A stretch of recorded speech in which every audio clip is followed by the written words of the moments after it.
பரிசுத்த ஆவியானவர் நமக்கு ஒரு தைரியத்தை கொடுக்கிறார். இங்கே எபிரேயர் ஆக்கியோன் சொல்கிறார், நாம் இரக்கத்தை பெற்றுக்கொள்ளவும் ஏற்ற சமயத்தில் சகாயம் செய்யும் கிருபையை அடையவும் தைரியமாய் கிருபாசன தண்டையில் சிறக்கடவும். கடந்த வாரங்களில் இந்த கிருபாசனத்தின் மகத்துவம், இந்த கிருபாசனம் எவ்வளவு வலிமையுள்ளது, அதை அண்டை எப்படி போகணும் என்கிற காரியங்களை பார்த்தோம். ஆரோன் வருஷத்துக்கு ஒரு முறை மட்டுமே போவான். அவன் முதலாவது தன் சொந்த பாவங்களுக்காக பலி செலுத்தி, பின்பு நம் எல்லாருடைய பாவங்களுக்காக இரத்தத்தை கொண்டு கடந்து செல்லுவான். லேவியராகமத்திலே இந்த பாவ மன்னிப்புக்காக கொண்டு போகிற இரத்தங்களின் விதங்கள் நிறைய இருக்கு. ஒரு பிரபுக்களின் பாவம் மன்னிக்கப்பட விசேஷித்த பலி, இப்படி ஏராளமான பலிகள் இருக்கிறது. ஆனால் புதிய மோசே கிருபாசன தண்டையில் எப்பவும் போவான். ஏன்னா ஒரு காலத்தில் அந்த கிருபாசனம் என்கிற உடன்படிக்கை பெட்டி செய்வதற்கு முன்னதாகவே மோசேயின் கூடாரம் ஆசாரிப்பு கூடாரம் என்று பெயரிடப்பட்டது. அந்த மோசேயின் கூடாரத்தில் கர்த்தர் தங்கியிருந்தார். மோசே அவனுக்கென்று பாளையத்துக்கு புறம்பாய் கட்டப்பட்ட கூடாரத்துக்கு நேராய் அவன் போகும்போது ஒரு மேகம் அவனுக்கு பின்னாக செல்லும். மக்கள்லாம் எந்திரிச்சுன்னு பார்ப்பாங்களாம், என்னடா மோசே போகிறான், அவனுக்கு மேலே மேகம் போய்கிட்டே இருக்குன்னு மக்களெல்லாம் பார்ப்பாங்களாம். பார்க்கத்தக்க மோசே அவன் கூடாரத்துக்குள் போவான். மேகம் அவன் கூடாரத்தை மூடியது, மகிமை அவன் கூடாரத்தை மூடியது. இதை கண்ட ஜனங்கள் எல்லாரும் அந்த இடத்திலே முழங்கால் படியிட்டு கர்த்தரை பணிந்து கொண்டார்கள். அப்படிப்பட்ட ஒரு ஆச்சரியமான கிருபையை கர்த்தர் மோசே கொடுத்திருந்தான். அந்த மோசையின் கூடாரத்திற்கு பெயர் ஆசாரிப்பு கூடாரம் என்று பெயர் வைக்கப்பட்டது. அதுக்கப்புறம் தான் ஆசாரிப்பு கூடாரங்களே கட்டப்படுகிறது. அப்படியானால் தேவன் மோசையோடு தங்கியிருந்தார். அதைத்தான் புதிய ஏற்பாட்டிலே தேவாதி தேவன் நமக்குள்ளே பரிசுத்த ஆவியானவர் தங்குகிற தேவனுடைய ஆலயமாக இருக்கிறீர்கள் என்று.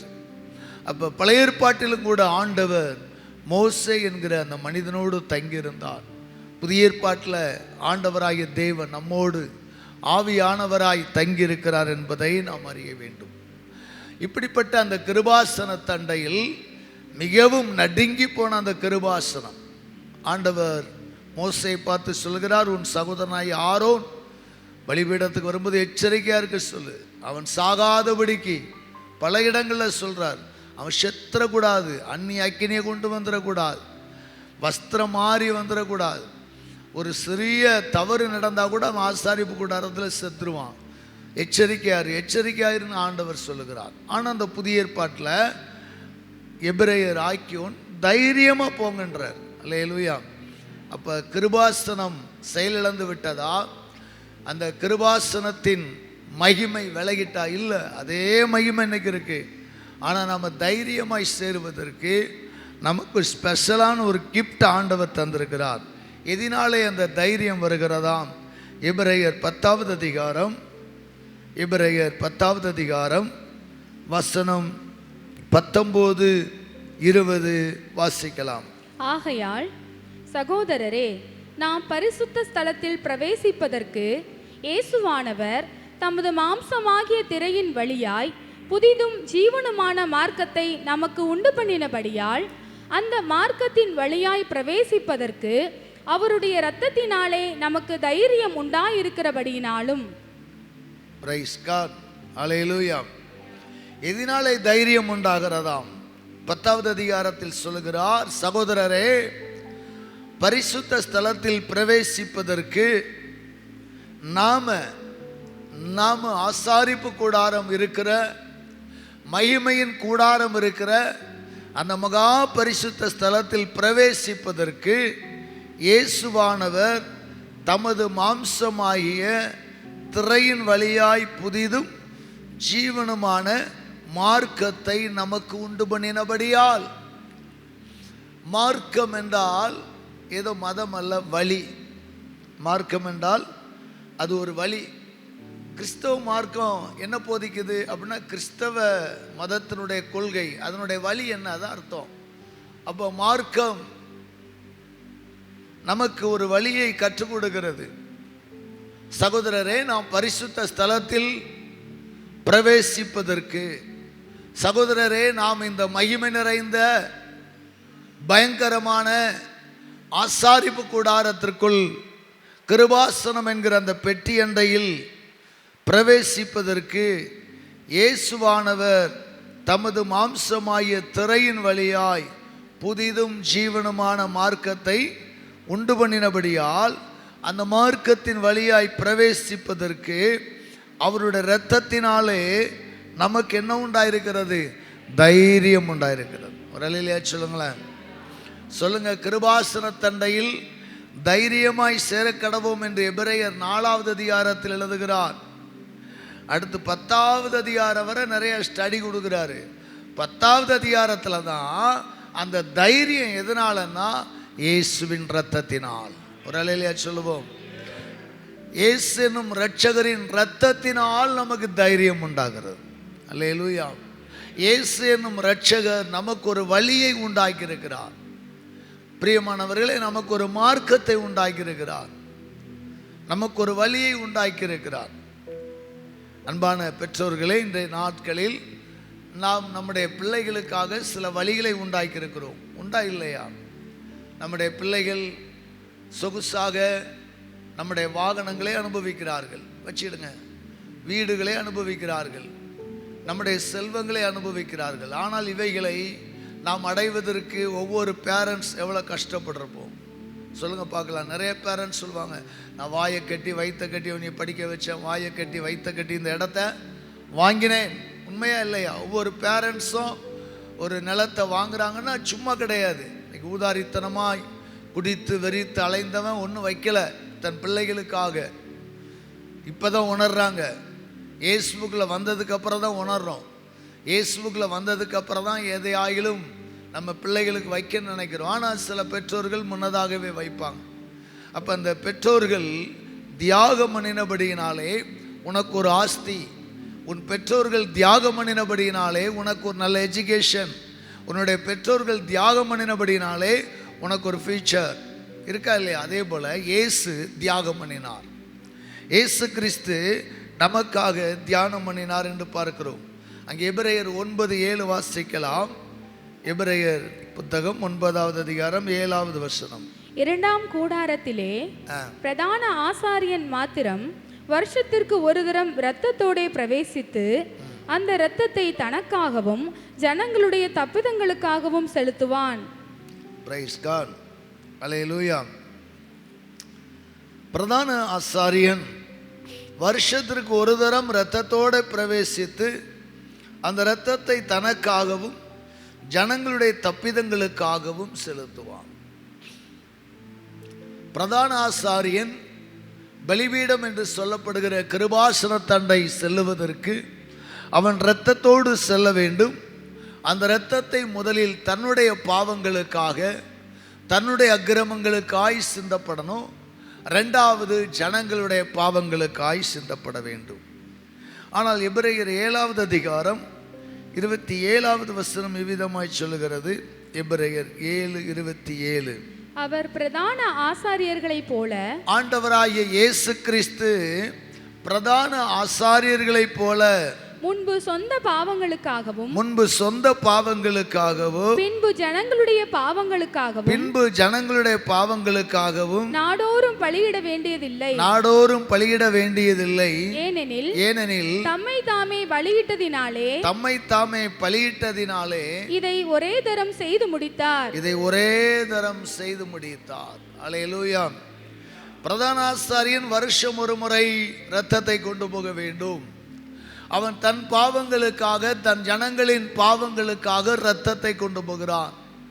ஆனால் இயேசு அப்படி அல்ல. அவர் பிரதான ஆசாரியர்களைப் போல அல்ல. அவர் தன்னுடைய அங்கே பார்க்கலாம், ஏனெனில் தம்மை தாமே பலியிட்டதினாலே. அவர் இரத்தத்தை கொண்டு போகல, தம்மையே கொண்டு போனார். ஆட்டுக்குட்டியின் இரத்தத்தை கொண்டு போகல, தம்முடைய விலையேற பெற்ற இரத்தத்தையே கொண்டு போனார் என்று பார்க்கிறோம். Praise the Lord. Hallelujah, hallelujah. விலையேற பெற்ற இரத்தத்தை கொண்டு போனார். அவரே பலியானார். பிரதான ஆசாரியன் கொண்டு போகிற இரத்தம் அந்த ஆசாரிப்பு கூடாரத்திலே வெண்கல தொட்டி அண்டையில் அதை அறுத்து இரத்தத்தை கிண்ணத்தில் ஊற்றி வெண்கல தொட்டியில் கையை காலை கழுவி அவன் சுத்தப்படுத்தி கொண்டு போகணும்.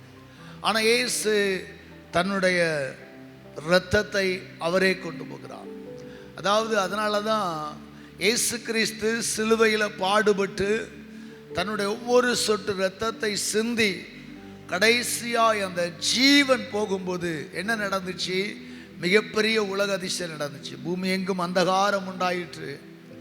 அங்கே பார்க்கிறோம், எருசலேமின் தேவாலயத்தில் இருந்த திரைச்சீலை என்ன செய்ததாம்?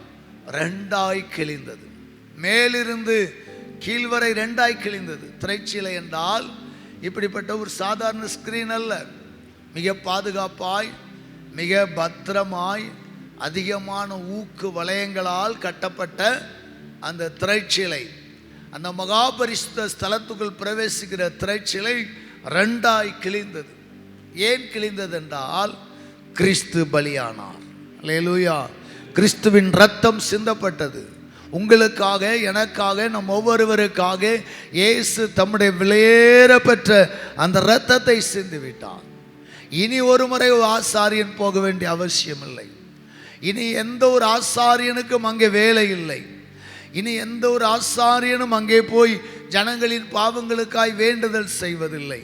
உங்கள் பாவங்களுக்காக நீங்களே வேண்டுதல் செய்து கொள்ளலாம். விளங்குதா? விளங்கலையா?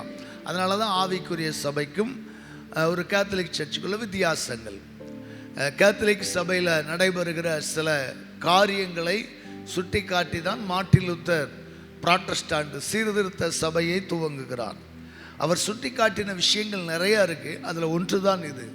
ஃபாதர்ஸ் பாவ சங்கீதனை நடத்துவாங்க. நீங்கள் கேத்தலிக் மாஸில் போனீங்கன்னா வாசலில் ஒரு ஃபாதர் இருப்பார். ஒரு ஸ்க்ரீன் மாதிரி ஒரு ஒரு ஒரு அடைப்பு ஸ்க்ரீன் மாதிரி நெட்டு மாதிரி போட்டிருக்கோம். அந்த காலத்தில் பணநாரில் பின்ன நெட் இருக்கும். இப்போ பைப்பர் எல்லாமே பண்ணுறாங்க. இந்த சைடு உட்கார்ந்துருப்பார். அந்த சைடு மக்கள் வருவார்கள். அவர்கள் தங்கள் பாவங்களை சொல்லுவார்கள். ஃபாதர், நான் இப்படி தப்பு பண்ணிட்டேன், இந்த தப்பு பண்ணிட்டேன் சொல்லுவாங்க. உன் அப்படியான்னு கேட்பார். கேட்டுட்டு சரி 2 பரலோக மந்திரம் சொல்லு, ஒரு விசுவாச பிரமாணம் சொல்லு. ரைட். அந்த சுண்டி விடுவார். ரைட், எழுந்திரிச்சு போயிடணும். அடுத்த ஆள் வரிசையாக நிற்பாங்க. திருவிழா காலங்களில் வரிசையாக நிற்பாங்க. புதுநன்மை எடுக்கிற காலங்களில் வரிசையாக நிற்பாங்க. விசேஷித்த ஆசாரிப்பு காலங்களில் வரிசையாக நின்று எடுப்பாங்க. ஒரு கூட்டம் இருக்கும். பெரிய சர்ச்செல்லாம் 2-3 ஃபாதர்ஸ் இருப்பாங்க. இவங்கெல்லாம் பாவம் மன்னிக்கப்பட்டதுமாங்க. இப்போ மார்ட்டின் லூத்தர் சொல்கிறாரு, இவன்கிட்ட போய் பாவத்தை ஏன் சொல்கிற? இதனால் நிறைய சீர்கேடுகள்லாம் நடந்திருக்கு. அதை நான் விவரிக்க விரும்பலை. இவன் ஒரு மனிதன் தானே. இவன் நம்முடைய பாவங்களுக்காக இரத்த சிந்தலை. நம்முடைய பாவங்களை மன்னிக்கிறதற்கு இவர்கள் இன்னும் பலிபீடத்துக்கு போக தேவையில்லை. நமக்காக இயேசு இரத்தம் சிந்திட்டாரு. இயேசுவின் இரத்தத்தினாலே பாவ மன்னிப்பு உண்டாயிருக்கிறது. எனவே நாம் இந்த அறிக்கை, பாவ மன்னிப்பு அறிக்கை செய்யக்கூடாது என்கிற ஒரு காரியத்தை சொன்னார். அல்லேலூயா. அன்புக்குரிய தேவ பிள்ளைகளே, ஆண்டவராய் இயேசு கிறிஸ்துவின் இரத்தம் நம்மை தகுதிப்படுத்துகிறது. பழைய ஏற்பாட்டில் கர்த்தருடைய ஆலயத்தில் பலி செலுத்துவதற்கு அவர்கள் விசேஷித்த ஆட்டுக்குட்டிகளை பிடிக்க வேண்டும். அந்த ஆட்டுக்குட்டி பழுதற்றதாக இருக்க வேண்டும், தகுதியானதாக இருக்க வேண்டும். ஆண்டவராய் இயேசு கிறிஸ்துவின் பிறப்பு ஒரு மேய்ப்பர்களுக்கு அறிவிக்கப்பட்டது. ஆனால் பிரபுக்களுக்கு அறிவிக்கப்படலை, வரி வசூலிக்கிறவனுக்கு அறிவிக்கப்படலை, ஒரு போர் சேவகனுக்கு அறிவிக்கப்படலை. ஏன் ஒரு மேய்ப்பர்களுக்கு அறிவிக்கப்பட்டது என்றால், மேய்ப்பர்களை தேவன் நேசித்திருந்தார். அல்லேலூயா. அந்த செய்திகளை நான் கொடுத்திருக்கிறேன் கிறிஸ்மஸ் நாளிலே. அந்த மேய்ப்பர்கள் என்ன செய்வார்களாம், தங்களுடைய மந்தையில் சிகப்பு கடாரிகள், பழுதற்ற கடாரிகள், நல்ல புஷ்டியா கிடா போட்டுச்சுன்னா அவங்க சந்தோஷமாய் கொண்டாடுவார்கள். சந்தோஷமாய் ஆட்டுக்கடாவிற்காக கடவுளை துதிப்பார்கள். துதித்து அந்த ஆட்டுக்கடாவை அவர்கள் மந்தை மேய்க்கிற இடங்களில் துருக்கம் என்கிற ஒரு அமைப்பு உண்டு. துருக்கம் ஒரு பரன் சொல்லலாம். மேலே ஏறி பார்த்தா ஆடு எங்கேருந்து வருதுன்னு தெரியும். ஆனால் அதே நேரத்தில் உள்ளுக்கு ஒரு குகை மாதிரி வச்சுருப்பாங்க.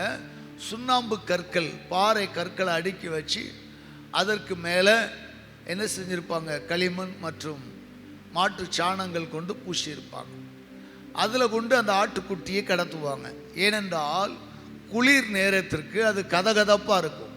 குளிர் நேரம், தேசமெங்கிலும் குளிர் நேரம் வரும்போது அந்த ஆட்டுக்கடாவை விசேஷித்த விதமாய் பாதுகாப்பார்கள். துருக்கத்தில் ஒரு ஆட்டுக்கடாவை வைத்து அவர்கள் கும்மி அடிப்பார்கள். சொல்லப்போனால் கரங்களை தட்டி அந்த துருக்கத்தை சுற்றிலும் ஆடுவார்களாம். என்னுடைய மந்தையில் ஒரு நல்ல ஆட்டுக்கடா இருக்கிறது என்றால் நான் மட்டும் அல்ல, என் சந்தோஷத்தை என் சித்தி மகன், அண்ணன் மகன், அக்கா, பெரியம்மா, இப்படி யாரெல்லாம் கூட ஆடுகளை மேய்க்கிறாங்களோ எல்லாரும் சேர்ந்து கொண்டாடுவாங்க. ஏன்னா நல்ல பலி செலுத்துவதற்கான கடா கிடைத்து விட்டது என்று ஆடி பாடுவார்கள். இந்த சத்தத்தை ஆசாரியர்கள் கேட்டு ஓடி வருவாங்க. வந்து நல்ல சிகப்பு கடாரிகள் என்று பார்ப்பார்கள். ஆனால் அன்னைக்கு அட்வான்ஸ் வச்சுருவாங்க. பெருமதிப்பான கிரயத்திற்கு அந்த கடாரி விற்கப்படும். அப்படிப்பட்ட அந்த துருக்கத்தில் தான் ஜீசஸ் கிரைஸ்டை கடத்துறாங்க. இயேசு கிறிஸ்துவுக்கு சத்திரத்தில் இடமில்லை என்று பார்க்கிறோம். ஏன் சத்திரத்தில் இடமில்லை? அதற்கான விளக்கம் நான் சொல்லியிருக்கிறேன். மீண்டும் சுருக்கமாய் சொல்லுகிறேன். சத்திரத்தில் யோசேப்புக்கு இடம் இல்லாமல் இல்லை. சத்திரம் என்றால் ஏதோ ஒரு பெரிய ஒரு 10க்கு 10 8 கார் ரூம் சைஸ் அல்ல. ஏற்கனவே சொல்லியிருக்கிறேன், யோசேப்பு யாருடைய சந்ததி? தாவீது ராஜாவின் சந்ததி. அவன் ஏதோ சாதாரண ஒரு பிரஜை அல்ல, ராஜாக்களின் வம்சத்தை சார்ந்தவன், தாவீது ராஜாவின் சந்ததி. எனவே மிகப்பெரிய பேலஸ்.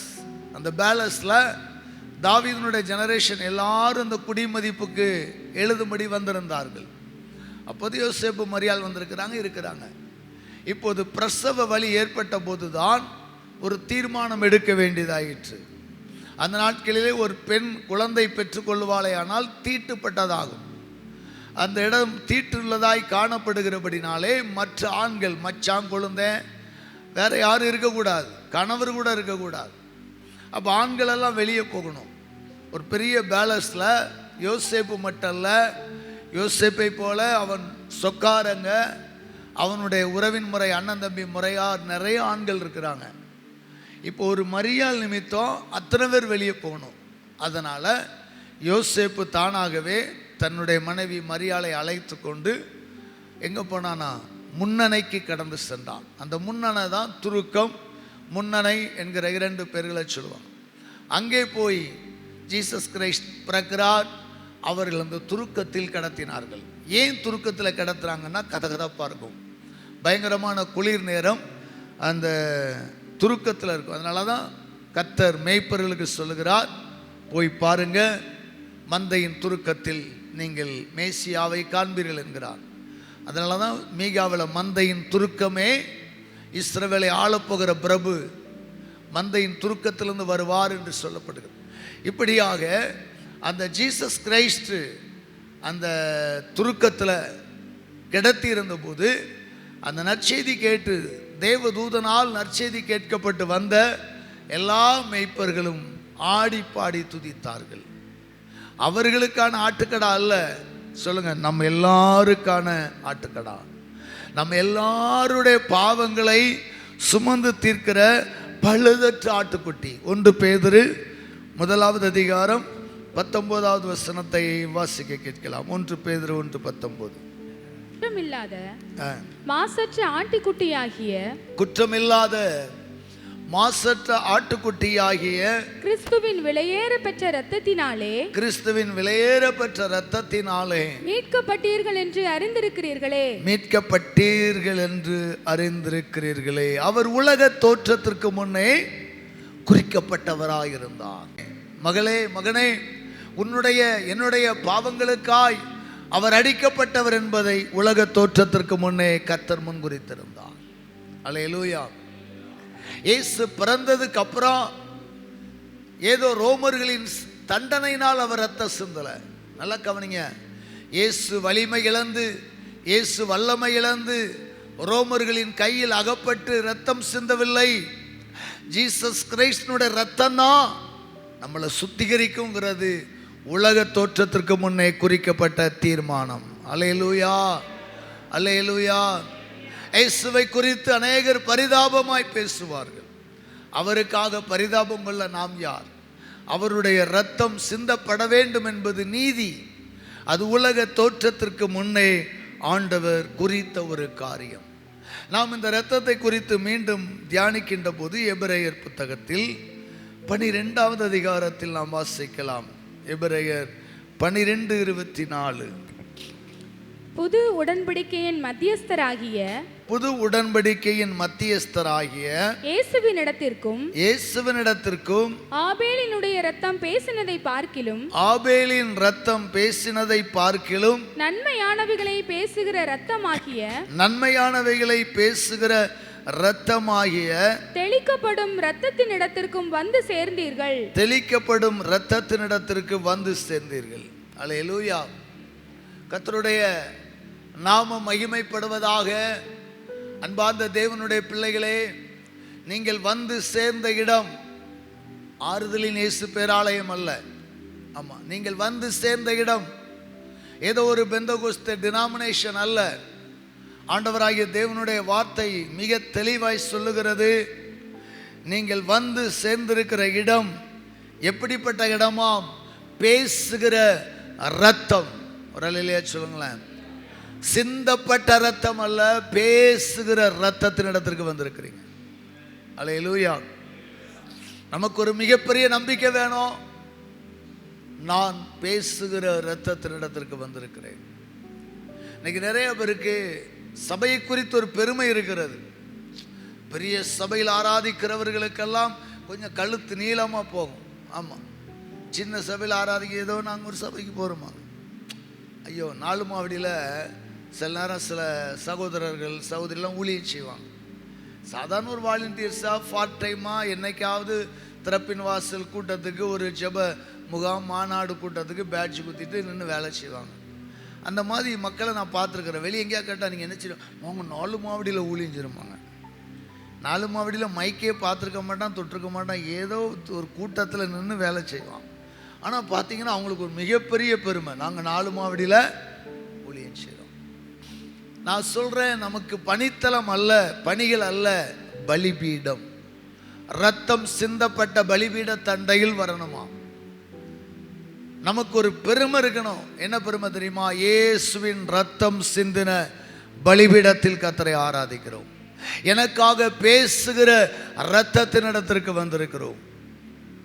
தேவனுடைய மனுஷன் விதமாக எழுதுகிறார், புது உடன்படிக்கையின் மத்தியஸ்தராய் இயேசுவினிடத்திற்கும் ஆபேலின் ரத்தம் பேசினதை பார்க்கிலும் நன்மையானவைகளை பேசுகிற ரத்தம் தெளிக்கப்படும் இடத்திற்கு வந்து சேர்ந்தீர்கள். அல்லேலூயா சொல்லுங்களேன். பேசுகிற ரத்தம், உங்களுக்காக சிந்தப்பட்ட இயேசுவின் ரத்தம் சாதாரணமான ரத்தம் அல்ல. பாவ மன்னிப்புக்கென்று சிந்தப்படுகிற ரத்தம் என்று இயேசு சொல்லுகிறார். பாவ மன்னிப்புக்காக மட்டும் சிந்தப்படுகிற ரத்தம் அல்ல, பரிந்து பேசுகிற ரத்தம். கரங்களை தட்டி ஒரு அல்லேலூயா சொல்லுமா. இயேசுவின் ரத்தம் பரிந்து பேசுகிற ரத்தம். அங்கே தெளிவாய் எபிரேயர் ஆக்கியோன் சொல்கிறார், 2 ரத்தத்தை கம்பரேஷன் பண்றார். ஆபேலின் ரத்தம், இயேசுவின் ரத்தம். ஆபேலின் ரத்தம் பேசினது. அதனால தான் சொல்றாரு, ஆபேல் இங்க கொண்டு வர்றார். சும்மா காரணம் இல்லாம கொண்டு வரல. ஆதியாகமம் புத்தகத்தை நாம் எடுத்துக்கொள்வோம். ஆதியாகமம் 4வது அதிகாரம்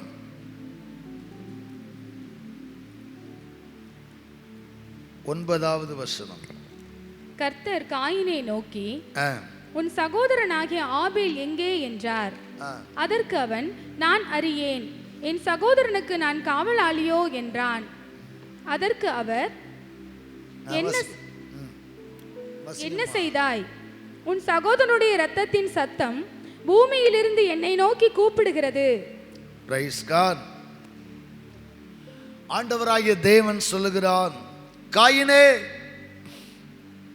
என்ன செய்தாய்? என்ன நடந்துச்சு இந்த பூமியில? முதல் குடும்பம், உன் சகோதரனுடைய இரத்தத்தின் சத்தம் என்னை நோக்கி கூப்பிடுகிறது. உன் சத்தத்தின் ரத்தம், உன் சகோதரனாகிய ஆபேலின் ரத்தம் என்னை நோக்கி கூப்பிடுகிறது. உன் சகோதரனுடைய ரத்தத்தை கண்டேன் என்று ஆண்டவர் சொல்லல. ஐயோ உன் சகோதரனுடைய ரத்தத்தை சிந்திட்டியேன்னு சொல்லல. உன் சகோதரனுடைய ரத்தம் என்னை நோக்கி, சொல்லுங்க அப்படின்னா, பேசுகிற ரத்தம். பேசுகிற ரத்தம். சகோதரனே, சகோதரியே, இந்த ரத்தம் ஜீவன் உள்ளது. ரத்தத்தில் தான் என்ன இருக்குது? உயிர் இருக்குது. நான் நிறைய வசனங்களை எடுக்கல, ஏன்னா உங்களுக்கு தெரியாமல் இல்லை, இதெல்லாம் தெரியணும், தெரிஞ்சிருக்கும்னு நினைக்கிறேன். ரத்தத்தில் தான் என்ன இருக்குது? உயிர் இருக்குது. ஒரு மனிதனுடைய ரத்தம் அளவுக்கு அதிகமாய் சிந்தப்படும் போது அவனுடைய உயிர் போய்விடுகிறது. சில நேரங்களில் காரணம் இல்லாமல் ரத்தத்தை சிந்துகிறார்கள், கொலை செய்கிறார்கள், நண்பனை கொலை செய்கிறார்கள், உறவை கொலை செய்கிறார்கள், எதிரிகளை கொலை செய்கிறாங்க. இந்த ரத்தமெல்லாம் சிந்துகிறது. இந்த ரத்தமெல்லாம் பேசுமா? ஐயா, ஆபேலின் ரத்தம் பேசினது என்று பார்க்கிறோம். வேற யாரு ரத்தம் பேசிச்சின்னு தெரியல. ஒருவேளை துன்மார்க்கனோட ரத்தம் பேசுமா கேட்டிங்கன்னா அதற்கு ஆதாரங்கள் டக்குன்னு எடுக்க இல்லை. ஆனாலும் கூட இன்றைக்கு கொலை செய்கிறவனுடைய குடும்பங்கள், பிறனுடைய ரத்தத்தை சிந்தனுடைய குடும்பங்கள் சபிக்கப்பட்டதாக இருக்கிறதை நான் பார்க்கிறேன். ஏனென்றால் அந்த ரத்தம் பழி வாங்குகிறது. கோர்ட்டில் தண்டனை இல்லாமல் சில பேர் விடுதலை ஆயிடுவாங்க, பணத்தை அடித்து. ஆனால் அப்படிப்பட்ட கொலை செய்தவர்களுடைய குடும்பங்கள் சரித்திரத்தில் நன்றா இல்லை. ஏன்னா ரத்தம் பேசும். ஆபேலின் ரத்தம் பேசுகிறது.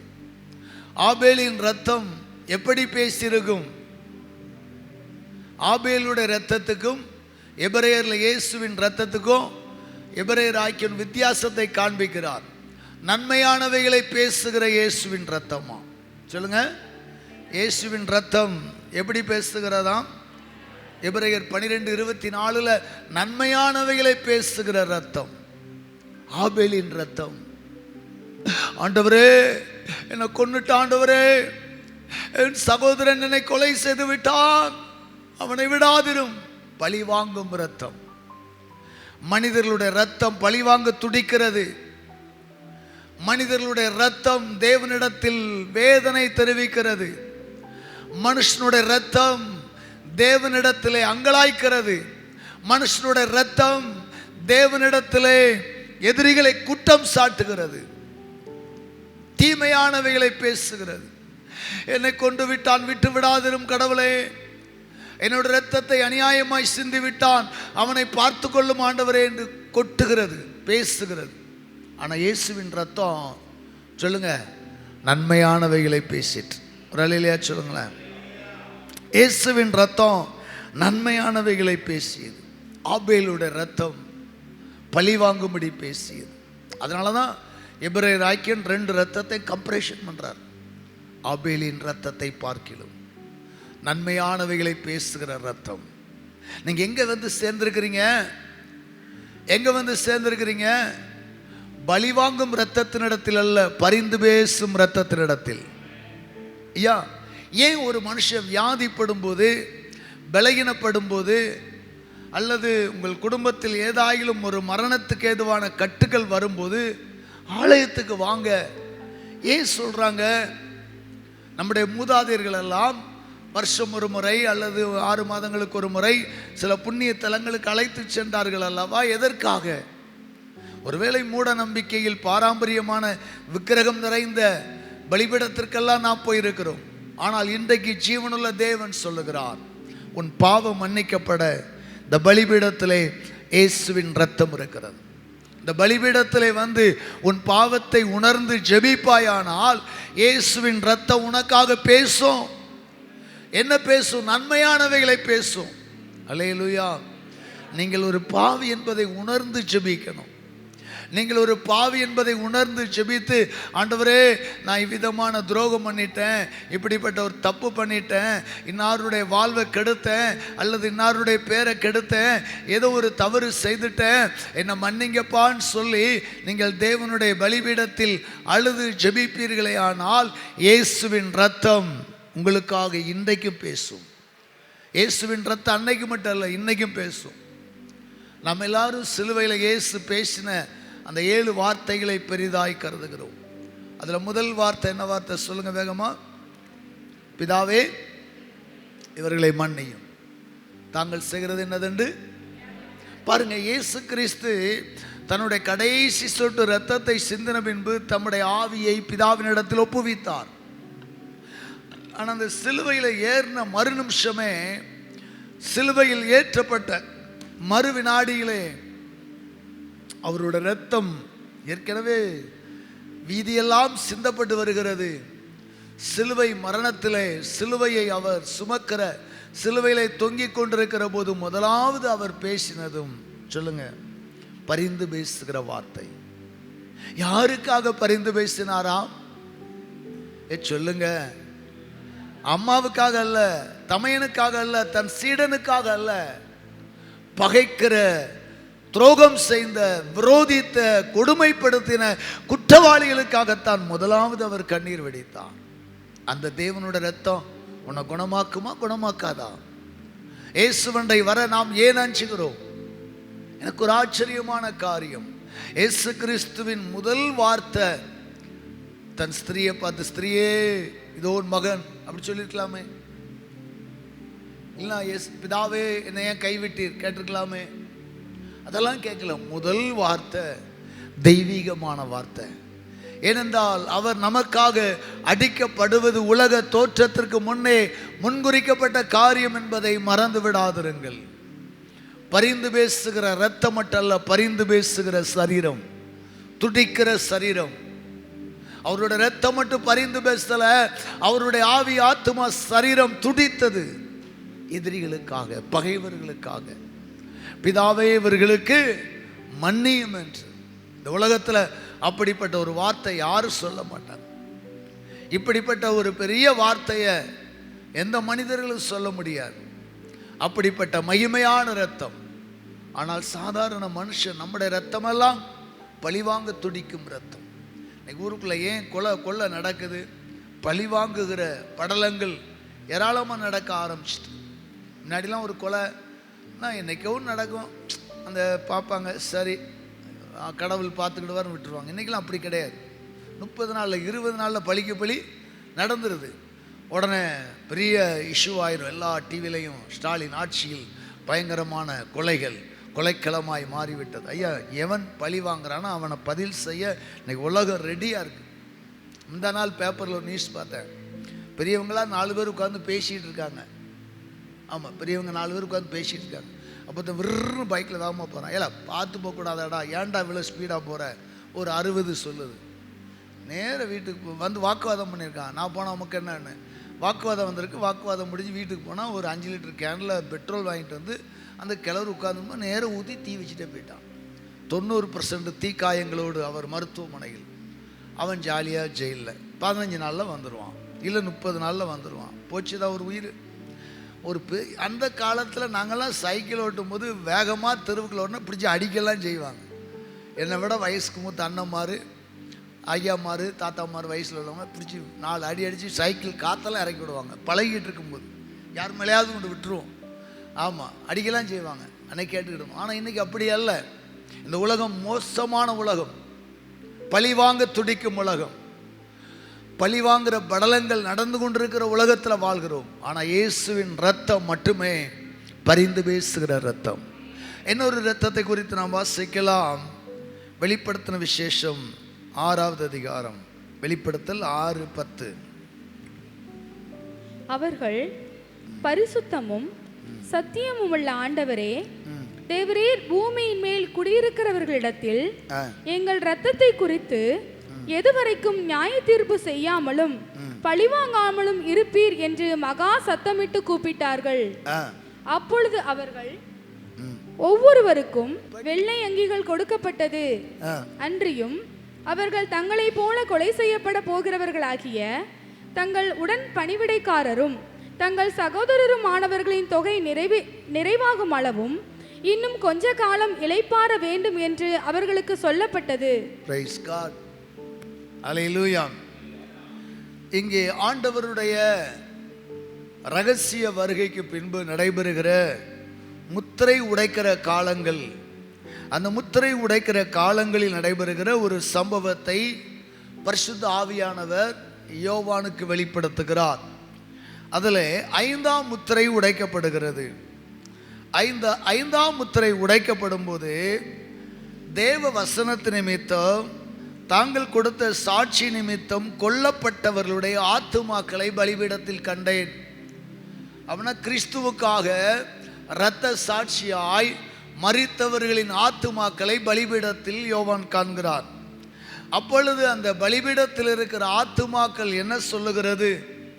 இரத்த சாட்சியாய் மரித்த பரிசுத்தவான்கள் என்ன சொல்லுகிறார்களாம்? அவர்கள் பரிசுத்தமும் சத்தியமும் உள்ள ஆண்டவரே, தேவரீர் பூமியின் மேல் குடியிருக்கிறவர்களிடத்தில் எங்கள் இரத்தத்தை குறித்து எதுவரைக்கும் நியாய தீர்ப்பு செய்யாமலும் பழி வாங்காமலும் இருப்பீர் என்று மகா சத்தமாய் கூப்பிட்டார்கள். அல்லேலூயா. இரத்த சாட்சியின் குடும்பம் அந்த பூமியில மன்னிச்சிரும். இரத்த சாட்சியாய் கிரகாம் ஸ்டூவர்ட் மரித்தார். உயிரோடு ஜீப்ல வச்சு எரிச்சாங்க. அவருடைய 2 மகன் பிலிப்பு, தீமோத்தேயு 2 பிள்ளைகளை எரித்தார்கள். அந்த அன்பான தாயார் இன்றைக்கும் அந்த ஒடிசாவிலே ஊழியம் செய்கிறார்கள். என் கணவனை கொண்டவர்களை நான் மன்னித்து விடுகிறேன் என்று. ஆனால் கிரகாம் ஸ்டூவர்ட் தீமோத்தேயுடைய ஆத்துமா கர்த்தர்கிட்ட சொல்லுது, கர்த்தாவே, எங்களை கொலை செய்தவர்கள் எங்கள் இரத்தத்தை குறித்து எதுவரைக்கு நியாய தீர்ப்பு செய்யாமலும் பழி வாங்காமலும் இருப்பீர் என்று மகா சத்தமாக கூப்பிட்டார்களாம். அல்லேலூயா. ஆமாம், இயேசுவின் இரத்தத்தை தவிர எந்த இரத்தமே பரிந்து பேசாது. பழி வாங்கும் இரத்தங்கள், மனிதனுடைய இரத்தம், தீர்க்கதரிசியின் இரத்தம், மிஷனரிகளின் இரத்தம், அப்போஸ்தலர்களின் இரத்தம் பழிவாங்கும் இரத்தம். ஆனால் இயேசுவின் இரத்தம் மட்டுமே பரிந்து பேசுகிற இரத்தம். ஒரு அலையிலேயே சொல்லுங்களேன், இயேசுவின் இரத்தம் மட்டுமே பரிந்து பேசுகிற இரத்தம். எதுவரைக்கும் பழி வாங்காம இருப்பீங்க? இன்னைக்கு ஏன் மிஷனரியை கொண்டவன், ஊழியக்காரனை அடித்தவன்லாம் நாசமாக போகிறான்னா, இன்னைக்கு அவங்க ஜோம் பண்ணிட்டு இருக்காங்க. என்ன ஆண்டவரை கேட்க மாட்டேங்கிறேன்னு. அதனால சில நேரங்கள் ஆண்டவர் கேட்கிறார், கர்த்தருடைய ஊழியக்கார மேலே கை வச்சவனை ஒன்று கடவுள் ரட்சிப்பார். ரட்சிப்புகளை வந்துட்டா பிழைச்சிருவான். இல்லைன்னா கொடூர சாபங்களில் இருக்கிற அநேகரை நான் சொல்ல முடியும். மிஷனரிகளை, பரிசுத்தவான்களை, ஊழியக்காரங்களை ரத்த சிந்துறவன் மட்டுமல்ல, சாதாரணமாய் ஒரு அப்பாவியினுடைய ரத்தத்தை சிந்துறவன் நல்லா இருந்த சரித்திரம் இல்லை. ஒரு தலைமுறைக்கு வேணா நம்ம நல்லா இருக்கிறத பார்க்கலாம். 1000 தலைமுறைக்கு இறக்கம் கிடையாது. 3ஆம் 4ஆம் தலைமுறையோடு அவங்க சந்ததிகள் அழிஞ்சு போயிடும். எத்தனையோ மக்களை நானே சொல்ல முடியும். இந்த பட்டணத்தில் எத்தனையோ பெரிய பணக்காரர்களின் போர்வையில் ரவுடிஷம் பண்ணின குடும்பங்கள் ஒரு காலத்தில் 50, 60, 70 ரவுடிஷம் பண்ணி பல கோடி சேர்த்தவன் வீட்டிலலாம் இன்னைக்கு பைத்தியமும் விடோவும் வாழாதவளுமா தான் இருந்துருக்கிறாங்க. காரணம் என்ன? ஏழைகளின் ரத்தம் ஒருத்தரை சும்மா விடாது, அது பழி வாங்கும். போகட்டும். அப்போ ஏழைகளின் இரத்தமோ சாதாரண மனிதனுடைய இரத்தமோ ஒரு தீர்க்கதரிசியின் இரத்தமோ பழி வாங்குகிறது. ஆனால் இயேசுவின் இரத்தம் சொல்லுங்க பரிந்து பேசுகிறது. நன்மையானவைகளை பேசுகிற இயேசுவின் இரத்தம். ஒரு அல்லேலூயா சொல்லுமா? நன்மையானவைகளை பேசுகிற இயேசுவின் இரத்தம். வாசிக்கலாம். ஆண்டவருடைய இரத்தம் பேசுகிறது. அது பழி வாங்கும்படி அல்ல, பரிந்து பேசும்படி பேசுகிறது. இந்த இயேசுவின் இரத்தத்தினாலே நமக்கு என்ன ஆசீர்வாதங்கள் கிடைக்கிறது என்பதை வேகமாய் வாசித்து நாம் நிறைவு செய்யலாம். எபேசியர் 2வது அதிகாரம் 12வது வசனம். எபேசியர் 2:12. அக்காலத்திலே கிறிஸ்துவை சேராதவர்களும் இஸ்ரவேலுடைய காணியாட்சிக்கு புறம்பானவர்களும் வாக்குத்தத்தத்தின் உடன்படிக்கைகளுக்கு அந்நியரும் நம்பிக்கை இல்லாதவர்களும் இவ்வுலகத்தில் தேவனற்றவர்களுமாய் இருந்தீர்கள் என்று நினைத்துக் கொள்ளுங்கள். முன்னே தூரமாய் இருந்த நீங்கள் இப்பொழுது கிறிஸ்து இயேசுவுக்குள் கிறிஸ்துவின் இரத்தத்தினாலே சமீபமானீர்கள். ஆண்டவருடைய பரிசுத்த நாமம் மகிமைப்படுவதாக. அப்போஸ்தலனாகிய பவுல் எபேசு திருச்சபைக்கு எழுதுகிற நிருபத்திலே மிக தெளிவாய் எழுதுகிறார். ஐயா, இரத்தம் பரிந்து பேசுகிறது மட்டுமல்ல, அக்காலத்திலே முன்னொரு காலத்திலே நீங்கள் பாவத்தில் வாழ்கிற போது எப்படி இருந்தீர்கள்? கிறிஸ்துவை சேராதவர்களாக இருந்தீர்கள். இஸ்ரவேலுடைய காணியாட்சிக்கு புறம்பாயிருந்தீர்கள். வாக்குத்தத்தத்தின் உடன்படிக்கைக்கு அந்நியராயிருந்தீர்கள். நம்பிக்கை இல்லாதவர்களாக இருந்தீர்கள். இந்த உலகத்தில் தேவன் அற்றவர்களாய் அனாதைகளாய் இருந்தீர்கள் என்பதை நினைத்து கொள்ளுங்கள். முன்னே தூரமாயிருந்த நீங்கள் இப்பொழுது கிறிஸ்து இயேசுவின் இரத்தத்தினாலே சமீபமானீர்கள். ஒரு அல்லேலூயா சொல்லுமா? அழகா சொல்றாரு. இந்த இயேசுவின் இரத்தம் நமக்கு பரிந்து பேசுகிறது மட்டுமல்ல, சகோதரா சகோதரியே, ஒரு காலத்தில் நீ கிறிஸ்துவை சாராமல் இஸ்ரவேலுடைய காணியாட்சிக்கு புறம்பாக இருந்தீர்கள். ஆம், ஒருவேளை நம்ம சர்டிஃபிகேட்டில் கிறிஸ்டியன் இருக்கலாம், ஆனால் நமக்கும் கிறிஸ்துவுக்கும் சம்பந்தம் இல்லாமல் இருந்தோம். இந்த இயேசுவண்டை வரும்போது நாம் இஸ்ரவேலின் காணியாட்சிக்கு உட்பட்டவர்களாக இருக்கிறோம். ஒரு காலத்தில் இந்த இரத்தம் நமக்காய் சிந்தப்படலைன்னா நாம் இஸ்ரவேலின் காணியாட்சிக்கு புறம்பானவர்களாக இருந்தோம். வாக்குத்தத்தத்தின் உடன்படிக்கைகளுக்கு அந்நியராக இருந்தோம். இந்த இரத்தம் நம்மளை என்ன செய்து தெரியுமா? இஸ்ரவேலின் காணியாட்சிக்குள் நம்மை சேர்க்கிறது. இஸ்ரவேலின் காணியாட்சி என்றால் என்ன? நம்முடைய முற்பிதாக்களாய் ஆபிரகாம், ஈசாக்கு, யாக்கோபுக்கு கொடுத்த தேசம். தேசம் என்றால் அந்த இஸ்ரவேல் தேசம் அல்ல, பிதாக்களுக்கு கொடுத்த வாக்குத்தத்தத்திற்கு சொந்தக்காரர்களாய் மாற்றுகிறது. வாக்குத்தத்தத்தின் உடன்படிக்கைகளுக்கு நம்மை உறவினராய் சேர்க்கிறது. நம்பிக்கை உண்டாக்குகிறது. தேவனுடையவர்களாகிறோம். முன்னே தூரமாக இருந்த நாம் இப்போது இயேசுவின் இரத்தத்தினாலே சமீபமாகிறோம். நீங்கள் ஒவ்வொரு நாளும் ஜெபத்தில் இயேசுவின் இரத்தத்தை அபியாசிக்கும் போது, இரத்தத்தால் கழுவப்படும் போது நீங்கள் ஆண்டவர் அண்டை நெருங்குகிறீர்கள். நாம் ஏன் சில நேரங்களில் ஜெப எண்ணெய் பூசுகிறோம்? இயேசுவின் இரத்தம் என்று சொல்லி பூசுகிறோம். அந்த இரத்தத்தை நினைவு கூறுவதற்காக. நாம் ஜெபிச்ச உடனே தேங்காய் ரத்தம் ஆகலை, ஆனால் அந்த நினைவுகள், அந்த உடன்படிக்கையின் அடையாளத்துக்காக செய்கிறோம். அதை சில ஊழியர்கள் சித்தரிப்பார்கள். இப்படி வீட்டில் நிலக்காலில் என்ன பூசுறதெல்லாம் தப்புமாங்க. நான் அதை குறித்து விவாதிக்க விரும்பவில்லை. அடையாளமாக நாம் அதை செய்கிறோம். ஒருவேளை சில நேரங்களில் நாம் கரங்களை தலைகளில் வச்சு, ஆண்டவரே உங்கள் இரத்தத்தால் என்ன கழுவும், தப்பில்லை. இருதயத்தில் கை வச்சு, ஏசப்பா என்னுடைய அக்கிரமமான எண்ணங்கள், என்னுடைய துர்ச்சிந்தைகளை என்னுடைய இரத்தத்தால் கழுவும், தப்பில்லை. ஒவ்வொரு நாளும் இயேசுவின் இரத்தத்தினால் உங்களை கழுவுவதற்கு இடம் கொடுங்கள். போதும். நீங்கள் ரொம்ப நீண்ட ஜெபம் பண்ணணுங்கிற அவசியம் இல்லை. நான் ஒவ்வொரு நாளும் ஜெபிக்கிற என்னுடைய ஜெபத்தில் ஒவ்வொரு அவயங்களையும் இரத்தத்துக்குள் மறைக்கும்படி ஒப்பு கொடுப்பேன். ஆண்டவரே இரத்தத்துக்குள் மறைத்து கொள்ளுங்க. போதும். நம்முடைய ஆவி, ஆத்துமா, சரீரம் இரத்தத்துக்குள்ள மறைக்கப்படணும். அதுக்காக பரிந்து பேச வேண்டாமா? அந்த ஜெபம்லாம் தனியா, அது ஜெபிக்கணும். தேசங்களுக்காக, திருச்சபைகளுக்காக, பலவீனருக்காக ஜெபிங்க, மணிக்கணக்கில் ஜெபிங்க, தவறல்ல. ஒவ்வொரு நாளும் இயேசுவின் இரத்தத்தால் கழுவப்படுங்க. இந்த இரத்தம் தான் நமக்கு ஜெயத்தை கொண்டு வரும். இந்த இரத்தம் தான் தேவனண்டை நெருங்கி சேருகிறது. இன்னைக்கும் கூட பாரம்பரிய திருச்சபைகளில் இந்த ஆலய வாசலில் ஒரு சின்ன தொட்டி வச்சுருப்பாங்க. ஆங்கிலேயர்கள் கட்டின அநேக திருச்சபைகளில் ஆலயத்தை வாசலில் ஒரு பெரிய கல் தூண் வச்சு ரவுண்டாக ஒன்று கட்டியிருப்பாங்க. அதில் எண்ணெய் ஊற்றி வைப்பாங்க. சில தொட்டிகளில் தண்ணீரை ஊற்றி வைப்பாங்க. அது எதற்கு ஒப்பாக? கண்மலையின் நீர். கண்மலை குறித்து நாம் தியானித்தோம். அந்த கண்மலையிலிருந்து சுரக்கப்பட்ட நீருக்கு ஒப்பாக வச்சிருப்பாங்க. அதை எடுத்து நெத்தியில் பூசிட்டு போவாங்க. பாரம்பரியமான திருச்சபையில், பாரம்பரியமான ஒரு திருச்சபை இயேசுவின் இரத்தத்தை நம்புகிறது. ஆனால் நம்மளை போல ஜெபிக்க தெரியல, இரத்தத்தின் வலிமை உணர தெரியல. ஆனால் நமக்கு செய்தி நிறையா கேட்டிருக்கிறோம், இரத்தத்தை பற்றி தெரியும், ஆனால் அதை யூஸ் பண்ணுறதில்ல. அவனை விட நாம் பலவீனமானவர்களாக இருக்கிறோம். சில நேரங்களில் ஏன் ஜெபம் பண்ணி இரத்தத்தை பூசுங்க அப்படின்றோன்னா அதுதான் விஷயம். அந்த இரத்தம் உங்களை கிறிஸ்துவண்டை நெருங்கி சேர்க்கிறது. அன்பானவர்களே, இயேசு கிறிஸ்துவனுடைய இரத்தம் வாக்குத்தத்தத்திற்கு நம்மளை பங்காளிகளாய் மாற்றுகிறது.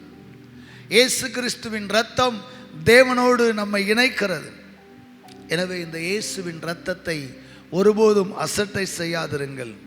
இந்த இயேசு கிறிஸ்துவனுடைய இரத்தத்தை ஒருபோதும் என்ன செய்யாதீங்க? அசட்டை பண்ணிடாதீங்க. இந்த இரத்தம் நமக்கு வேற என்ன ஆசீர்வாதங்களை கொண்டு வருகிறது? எபேசியர் 1:7 வாசிக்கலாம். எபேசியர் 1:7. அவருடைய கிருபையின் ஐஸ்வர்யம் இவருடைய இரத்தத்தினாலே, இயேசுவின் இரத்தத்தினாலே பாவ மன்னிப்பாகிய மீட்பு இவருக்குள் நமக்கு உண்டாயிருக்கிறது. பாவ மன்னிப்பாகிய மீட்பு இவருக்குள் நமக்கு உண்டாயிருக்கிறது. அந்த கிருபையை அவர் சகல ஞானத்தோடும் புத்தியோடும் எங்களிடத்தில் பெருக பண்ணினார். ஐயா, இயேசு கிறிஸ்துவின் இரத்தம் தான் பாவ மன்னிப்பை தரும் என்பதை ஆண்டவர் எங்களுக்கு விளங்க பண்ணினார். அப்போஸ்தலர்கள் விளங்கி கொண்டார்கள். ஞானத்தோடு புத்தியோடு நாங்கள் விளங்கி கொண்டோம் என்கிறார். இன்றைக்கு இயேசுவின் இரத்தம் தான் என் பாவத்தை மன்னிக்குங்கிற நம்பிக்கை உங்களுக்கு வேணும். ஆமாம், இயேசுவின் இரத்தம் தான் என் பாவத்தை மன்னிக்க முடியுங்கிற நம்பிக்கை, விசுவாசம் நமக்குள்ள வேண்டும். இயேசு என்னைக்கு ஒரு ரத்தம் சிந்திட்டார் அல்ல. இயேசு என்னைக்கு ஒரு ரத்தம் சிந்தினார்? 2000 ஆண்டுகளுக்கு முன் சிந்தினார். அந்த இரத்தத்தின் வலிமை இன்றும் கிரியை செய்கிறது. அந்த இரத்தம் இன்றைக்கு நம்மை சுத்திகரிக்கிறது. அந்த இரத்தம் இன்றைக்கு நம்முடைய பாவங்களை மன்னிக்கிறதா இருக்கிறது என்பதை தயவு செய்து மறந்து விடாதிருங்கள்.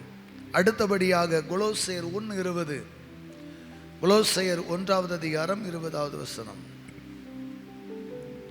அவர் சிலுவையில் சிந்தின இரத்தத்தினாலே சமாதானத்தை உண்டாக்கி பூலோகத்தில் உள்ளவைகள் பரலோகத்தில் உள்ளவைகள் யாவையும் அவர் மூலமாய் தமக்கு ஒப்புரவாக்கி கொள்ளவும் அவருக்கு பிரியமாயிற்று. Price God. கொலோசையர் 1:20 தேவனுடைய வார்த்தை வீதமாய் சொல்லுகிறது, அவர் சிலுவையில் சிந்தின இரத்தத்தினாலே சமாதானத்தை உண்டாக்கி பூலோகத்தில் உள்ளவைகள் பரலோகத்தில் உள்ளவைகள் யாவையும் அவர் மூலமாய் தமக்கு ஒப்புரவாக்கி கொள்ளவும் அவருக்கு பிரியமாயிற்று. அல்லேலூயா. இயேசுவின் இரத்தம் பாவங்களிலிருந்து மன்னிப்பு கொடுக்கிறது. இயேசு கிறிஸ்துவின் இரத்தம் சமாதானத்தை உண்டாக்குறது. பெந்தகோஸ்தே குடும்பங்களில் சமாதானம் இல்லையே, உனக்காக சிந்தப்பட்ட இரத்தத்தை நீ பயன்படுத்தவில்லை. ஆவிக்குரிய குடும்பங்களில் சமாதானம் இல்லையா? ஆவிக்குரிய சபைகளில் சமாதானம் இல்லை. தாயும் மகளும் தகப்பனும் மகனும் மாமியா மருமகா எல்லாரும் ரட்சிக்கப்பட்டிருக்காங்க. ஆனால் சொத்துன்னு வரும்போது கோட்டு நாடு போறோமே, ஏன் சமாதானம் இல்லை? உன் குடும்பத்துக்காக இயேசு ரத்தம் சிந்தலையா? உங்க குடும்பத்துக்காக இயேசு ரத்தம் சிந்திருப்பார். ஆனால் ஆண்டவரே, இந்த இரத்தத்தினாலே எங்களை கழுவும் என்று சொல்ல வேண்டும். சமாதானம் இல்லாத குடும்பங்கள் இரத்தத்துக்காக ஜெபியுங்கள்.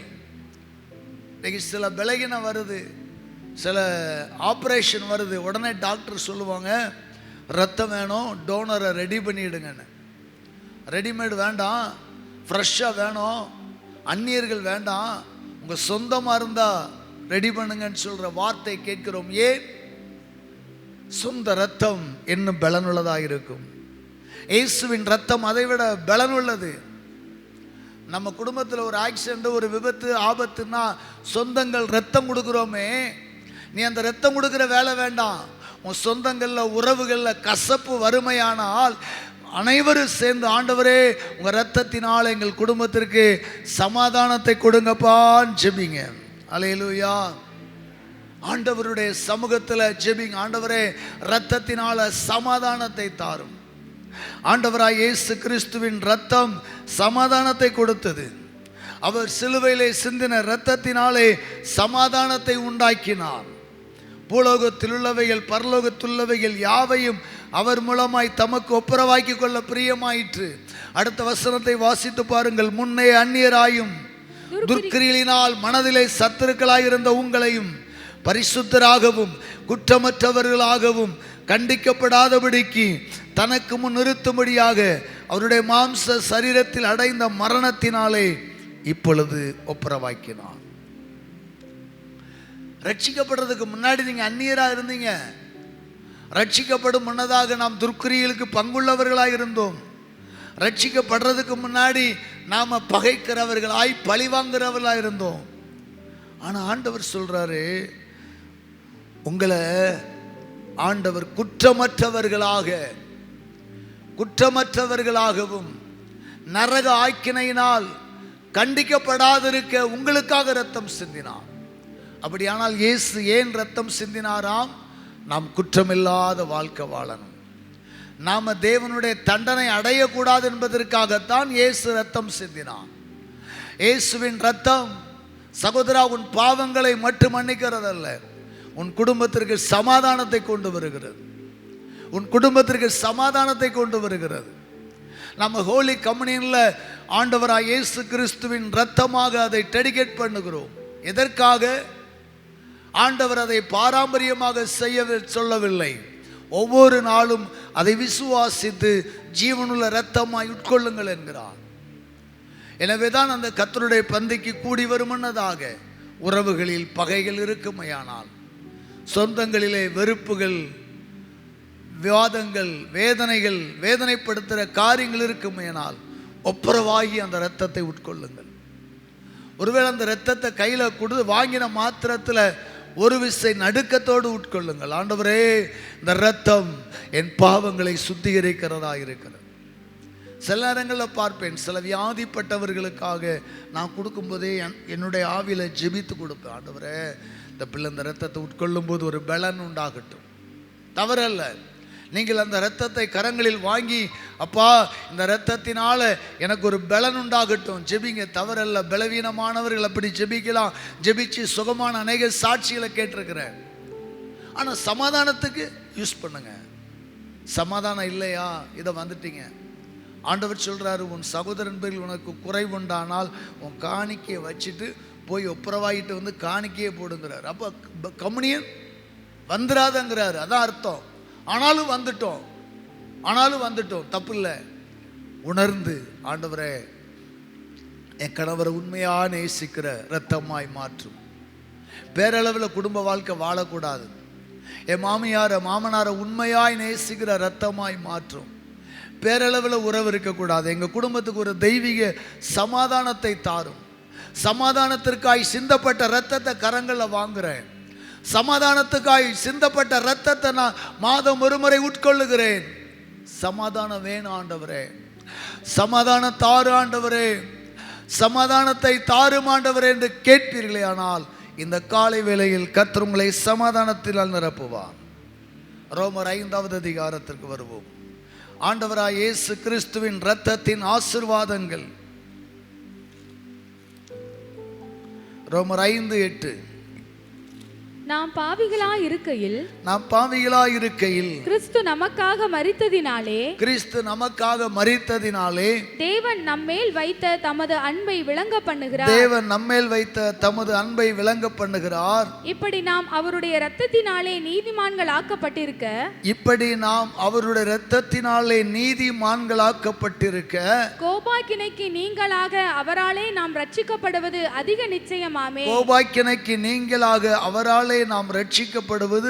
நிச்சயமாமே. அல்லேலூயா. இயேசு கிறிஸ்துவின் இரத்தம் நம்மை நீதிமான்களாக்குறது. சொல்லுங்க, இயேசு கிறிஸ்துவின் இரத்தம் நம்மை நீதிமான்களாக்குறது. பாவ மன்னிப்பை கொடுக்கிறது, சமாதானத்தை கொடுக்கிறது, இப்போது நம்மை நீதிமானாக்குகிறது. இயேசுவின் இரத்தம் நம்மை நீதிமானாக்குகிறது. ஆனால் அந்த வசனத்தை நீங்கள் ஃபுல்லாக படிச்சிங்கன்னா மிகப்பெரிய ஒரு பிளஸ்ஸிங் கிடைக்கும். என்ன ஆசீர்வாதம் தெரியுமா? அழகாக எழுதுகிறார் ரோமருக்கு பவுல். நாம் அவருடைய இரத்தத்தினாலே நீதிமான்களாக்கப்பட்டிருக்க கோபாக்கினைக்கு நீங்களாக அவராலே நாம் ரட்சிக்கப்படுவது அதிக நிச்சயமாமே. விளங்குதா? விளங்கும்படி சொல்கிறேன். இப்போ ஒரு பெரிய கான்ஃபரன்ஸ் நடக்குது, ஒரு பெரிய முக்கியமான கான்ஃபரன்ஸ். நல்ல விஐபி சாப்பாடு, விஐபி இருக்கை, எல்லாம் ரிஜிஸ்ட்ரேஷன். ஃபஸ்ட்டு முன்பதிவு செய்கிறவங்கள தான் உள்ளே விடுவாங்க, முன்பதிவு செய்கிறவங்களுக்கு தான் சாப்பாடு. அப்படிலாம் சில செமினார் நான் போயிருக்கிறேன், 3 ஸ்டார் ஹோட்டலில் கூட நல்லாயிருக்கும். அதே போல் ஒரு செமினார் நடக்கு, நான் ஒரு கோஆர்டினேட்டராக இருக்கிறேன் வச்சுடுங்களேன். இப்போ திடீர்னு நெகேமியா வரான், எப்போ நான் வந்துட்டேன், முன்பதிவு பண்ணலை, சரியா, நான் வந்துட்டேங்கிறான். ஆனால் ரூல்ஸ் என்ன செய்யணும், முன்பதிவு பண்ணணும். ஆனால் நான் தான் கோஆர்டினேட்டர், நான் தான் முன்பதிவு பண்ணினேன். ஸ்பாட்டில் ஒரு ஆளை விடுறதுக்கு எனக்கு ஒரு ரைட்ஸ் இருக்குது. என்ன இப்போ என்ன பண்ணுறேன், சரிடா வந்துட்டியா, சரி வா அப்படின்னு சொல்லி கவுண்டரில் இருக்கவன்ட்ட சொல்லி நெகேமியா பேரை ரிஜிஸ்டர் பண்ணி ஒரு பேனா, ஒரு பேடு, ஒரு பேட்ஜ், ஒரு ஐடி கார்டு எல்லாம் கொடுப்போம். கொடுத்துட்டோம்னா அடுத்தவங்க போய் சாப்பிடும்போது, எப்பா சாப்பிடட்டுமா, எப்பா சோறு தருவாங்களா, எப்பா டீ தருவாங்களா, அவன் கேட்குங்கிற அவசியமே இல்லை. ரிஜிஸ்ட்ரேஷன் ஆயிட்டான்னா அவனுக்கு இந்த கேம்பஸில் ஆல் ஃப்ரீடம், எல்லாவற்றையும் அனுபவிக்கிற சுதந்திரம் உண்டாயிருக்கிறது. ஒரு அல்லேலூயா சொல்லுங்களேன். அல்லேலூயா. விளங்குதா? அதே போல தான் இயேசுவின் இரத்தத்தினால நீங்கள் நீதிமான்கள் ஆயிட்டீங்கன்னு வைங்களேன்.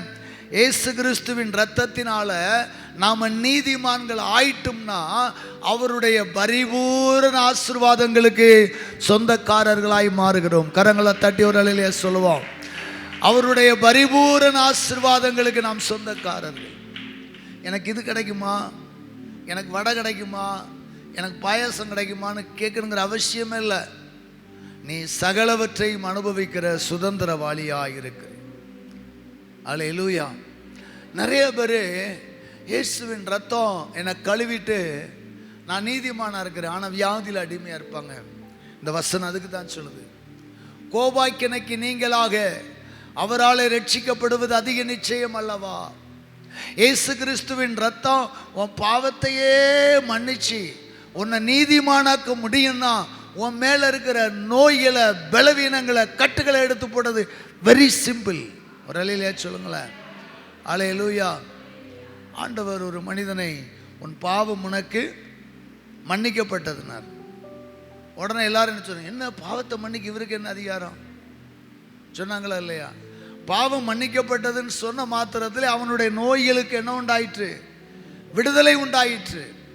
இயேசு கிறிஸ்து என் பாவங்களை மன்னிப்பாரே ஆனால், இயேசு கிறிஸ்துவின் ரத்தம் சகோதரா சகோதரியே உன் பாவத்தை மன்னித்து உன்னை நீதிமானாக்குமையானால் பாவத்தின் விளைவாக வந்த பக்க விளைவுகளாகிய வியாதிகளையும் இயேசுவின் ரத்தம் சுத்திகரிக்கும். நம்புறவங்க ஒரு அல்லேலூயா சொல்லுவோம். அதனால தான் நிறைய பாஸ்டர் மாதிரி நீங்கள் ஞானஸ்தானம் எடுங்க, பாவ மன்னிப்புக்கெண்டு ஞானஸ்தானம் எடுங்க, நீதிமான் ஆகுமாங்க. புரியுதா? உங்கள் வியாதி போகுமாங்க. முரட்டாட்டமான ஒரு நம்பிக்கையில் ஞானஸ்தானம் எடுத்தால் வியாதி போயிடும் அப்படி நான் சொல்ல மாட்டேன். நீ சரியாக மனம் திரும்பி பாவங்கள் அறிக்கையிட்டு நீதிமான் ஆகும்போது வியாதி 99.9% போகிறதுக்கு வாய்ப்பு இருக்குது. அல்லேலூயா. தரித்திரங்களும் போகிறதுக்கு வாய்ப்பு இருக்குது, எல்லா சாபங்களும் போகிறதுக்கு வாய்ப்பு இருக்குது. அதைத்தான் இங்கே அழகாக சொல்கிறார். இயேசுவின் இரத்தத்தினால நீ நீதிமானாக்கப்பட்டிருக்க, இயேசுவின் இரத்தத்தினால நீங்களும் நானும் நீதிமான்களாக்கப்பட்டிருக்கும் போது அவருடைய தண்டனைக்கு தப்பித்து கொள்வது எளிதல்லவா? அவருடைய தண்டனையிலிருந்து நாம் ரட்சிக்கப்படுவது எளிதல்லவா என்கிறார். இந்த நாளில் இயேசுவின் இரத்தம் சிந்தப்பட்ட கிருபாசனமாகிய பலிபீட தண்டைக்கு வந்த ஆண்டவரே, உங்கள் இரத்தத்தினாலே என்னை நீதிமானாக்கினீர். நீதிமானுக்குரிய சுதந்திரத்தை தாரும் கேளுங்க. நீதிமானுக்குரிய சுகத்தை தாருன்னு கேளுங்க. நீதிமானுக்குரிய சுதந்திரம், நீதிமானுக்குரிய சுகம், நீதிமானுக்குரிய ஐஸ்வர்யத்தை தாரும் ஆண்டவர் என்று கேளுங்க. அவருடைய இரத்தம் நம்மளை நீதிமானாக்க மட்டும் அல்ல, அவருடைய இரத்தம் நம்மளை நீதிமானாக்க மட்டும் அல்ல, அவருடைய இரத்தம் நம்மை ஆசீர்வதிக்கிறது. இந்திய எஜுகேஷனுக்கும் சில நாட்டினுடைய எஜுகேஷனுக்கும் ரொம்ப டிஃப்ரெண்ட் இருக்குது. கியூபா நாடுகள் ஒரு சரித்திரமிக்க நாடு, மிக வறுமை சந்தித்த நாடு. பிடல் காஸ்ட்ரோ என்கிறதான ஒரு மனிதன் அதிபதியாய் மாறினான்.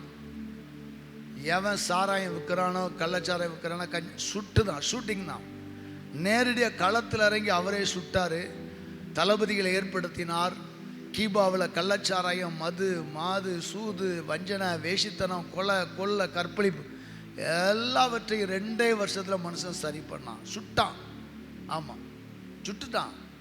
அவருடைய லைஃப் எடுத்து வாசித்து பாருங்க, யூடியூப்ல அடிச்சு பாருங்க. பயங்கரமான ஒரு புரட்சி செய்தான். அதோட என்ன நடந்துச்சு தெரியுமா? எஜுகேஷனோட தான். எஜுகேஷன் இலவசம், மருத்துவம் இலவசம், படிப்பு எல்லாம் நாட்டை சிறப்பாய் செய்தான். அந்த நாட்டில் படித்து முடிச்சு டிகிரி முடிச்சுட்டு வெளியே வந்தால் உடனே வேலை. ஆனால் நம்ம ஊரில் ஒரு பையன் எம்பிஏ முடிச்சுட்டு கொத்த வேலைக்கு வந்தான். ஆரோக்கியபுரத்தை சார்ந்த தம்பி. என்ன வேலைக்கு வந்தான், வேலை சரியாக செய்ய தெரில. ஆனாலும் மேஸ்திரி அவனை அட்ஜஸ்ட் பண்ணி வேலை கொடுத்தார், சொந்தக்கார். அப்போ வேலை தெரியாமல் வந்திருக்கிய, நல்ல பயில்வான் இருந்தான். என்னடா இல்லை, ஃபஸ்ட்டு நான் வேலைக்கே வந்ததில்லை, இப்போ தான் 2 நாளாக வரேன். அப்போ கொத்த வேலை பார்த்தது இல்லையா? இல்லை. கடைசியில் நான் கூட சேர்ந்து ஹெல்ப் பண்ணேன், கலவை போட்டு விட்டுருந்தோம். அப்போ என்னடா என்ன படிச்சு? நான் எம்ஏ முடிச்சு ஏன்டா வந்த வேலை கிடைக்கல ஃபஸ்ட்டு. எவ்வளோ நாள் தான் வீட்டில் இருக்க, எங்கேயுமே வேலை தர மாட்டேங்காங்க, அதனால் வந்தேன்னா எனக்கு ரொம்ப கஷ்டமாயிட்டு. நமது எஜுகேஷன் எப்படின்னா நம்மளை நீதிமானாக்குது, பட்டதாரி ஆக்குது. ஆனால் என்ன செய்யலை? வேலை கிடைக்கல. ஆனால் கியூபா அப்படி இல்லை. இயேசுவின் ரத்தம் அதே போல அல்ல. உன்னை நீதிமானாக்கிட்டு உன்னை கொண்டு ஜிஹெச்சில் போடாது. உன்னை கொண்டு நீதிமானாக்கிட்டு கடங்காரன் ஆக்காது. உன்னை நீதிமானாக்கிட்டு உன்னை போய் தெருவில் கேலி கூத்துக்குரியவனா வைக்க மாட்டார். ஒரு இல்லையா சொல்லுங்களேன். கரங்களை தட்டி விசுவாசத்தோடு ஒரு பாடலை பாடலாமா? நான் இரத்தத்தால் கழுவப்பட்ட நீதிமான் சொல்லிட்டு வெள்ளை வஸ்திரம் உடுத்து சர்ச்சுக்கு வர்றதில்ல. தலை நிமிர்ந்த வாழ்க்கை வாழணும், தரித்திரம் இல்லாம. அதுதான் ஆண்டவரின் திட்டம். நீதிமான் என்று சொல்லிவிட்டு கை நீட்டி 5 வட்டிக்கும் 10 வட்டிக்கும் வாங்குறவன் நீதிமான் அல்ல. நீதிமான் என்று சொல்லிக்கொண்டு நாம் ஓடி ஒளிந்து கடனுக்கு பயந்து ஓடி ஒளிகிறவனா இருக்கக்கூடாது. நீதிமான் என்று சொல்லிக்கொண்டு மாத்திரையும் மருந்தையும் தூக்கிட்டு அலையக்கூடாது. ஒருவேளை இன்றைய கலாச்சாரம் நம்முடைய உணவில் ரொம்ப மிஸ்டேக்னால நிறைய நோய்களுக்கு மனுக்குலம் அடிமையாகிறது. ஹீலிங் சர்வீஸ் நடத்துகிற பாஸ்டர் மாத்திரையை தான் போடுறார். விதிவிலக்கல் அப்படிப்பட்ட ஒரு அவல நிலைக்கு இந்த உலகம் தள்ளப்படுகிறது. ஆனாலும் நான் வேதனையோடு சொல்லுகிறேன், விசுவாசத்தோடு சொல்லுகிறேன், ஆண்டவரின் இரத்தம் என்னை நீதிமானாக்குமையானால் கோபாக்கினையிலிருந்து, கொடிய பலவீனங்களிலிருந்து, கொடிய தண்டனைகளிலிருந்து, கொடிய அவமானங்களிலிருந்து இயேசுவை விடுதலை ஆக்குவார். கடைசி ஒரு வசனத்தை வாசித்து நிறைவு செய்யலாம். 1 கொரிந்தியர் 10வது அதிகாரம், 1 கொரிந்தியர் 10:15. உங்களை புத்திமான்கள் என்று எண்ணி பேசுகிறேன், நான் சொல்லுகிறதை நீங்களே நிதானித்து பாருங்கள். கடைசியா பவுலடியார் ஒரு வழிக்கு வந்தார். எப்பா நீங்களாம் முட்டாள் நினச்சி பேசலப்பா, நீங்களாம் நல்லவங்க நினச்சி தான் பேசுகிறேங்கிறார். அதே போல் நானும் பேசுகிறேன். நீங்களெல்லாம் வசனம் தெரிந்தவர்கள் தான். உங்களை புத்திமான்கள் என்று எண்ணி பேசுகிறேன். நான் சொல்லுகிறதை நீங்களே கவனித்து பாருங்கள். நாம் ஆசீர்வதிக்கிற ஆசீர்வாதத்தின் பாத்திரம் கிறிஸ்துனுடைய இரத்தத்தின் ஐக்கியமாக இருக்கிறது அல்லவா? நாம் பிற்கிற அப்பம் கிறிஸ்துனுடைய சரீரத்தின் ஐக்கியமாக இருக்கிறது அல்லவா?